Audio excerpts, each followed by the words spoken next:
Question of the Week from the Naked Scientists.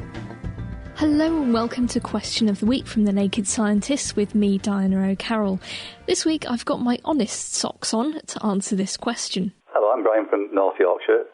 After watching an episode of Mythbusters recently, in which the presenters tried to outwit a lie detector, the question arose in our house as to whether someone with a psychiatric disorder could successfully pass a lie detector test. As some of them don't apparently feel remorse, guilt for their wrongdoings, would they register abnormal readings when asked sensitive questions? So, could a real lie detector get around psychopathy, for example? I'm Jim O'Shea from the Intelligent Systems Group at Manchester Metropolitan University. Old-fashioned lie detectors, like the polygraph and voice stress systems, only detect stress. So if the lack of remorse meant that the interviewees had reduced stress levels, that would help them pass. Our lie detector, Silent Talker, makes its judgment based on non-verbal behaviour, crudely what people call body language. Silent Talker can detect stress, but lying involves other factors. We can only juggle a certain number of mental variables at once while we're thinking.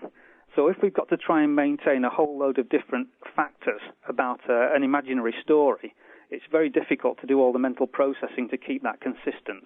And that's what's known as having a high cognitive load, which affects non-verbal behaviour. Also, duping delight occurs when liars get a kick out of putting a lie across successfully, and again this affects non-verbal behaviour. In one of our own experiments on the general population, we taught Silent Talker to recognise guilty feelings the participants felt while they were lying. When we added this information to the general lie detection, we got more accurate classifications. In another independent study conducted by a different university using Silent Talker, it was found that Silent Talker was effective in detecting lies told by psychopaths in interviews. So there we have it, evidence that remorse is a factor in the general population, but also evidence that in the case of one disorder, it's not the only factor. So it seems that the new generation of lie detectors can actually detect a lie, no matter who said it. And on our forum, RD said that someone with an antisocial personality disorder, or a sociopath, might become anxious about the consequences of their actions, and therefore fail a polygraph. JNA also brought up the point that disorders that bring about illusions could also be useful for detector beating.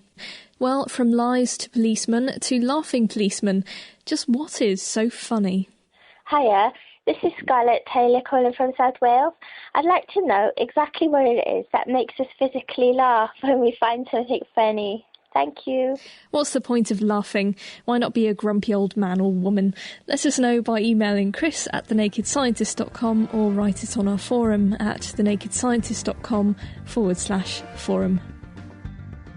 Question of the Week is part of the Naked Scientists podcast and supported by the EPSRC, the Wellcome Trust and UK Fast. Look us up online at nakedscientists.com.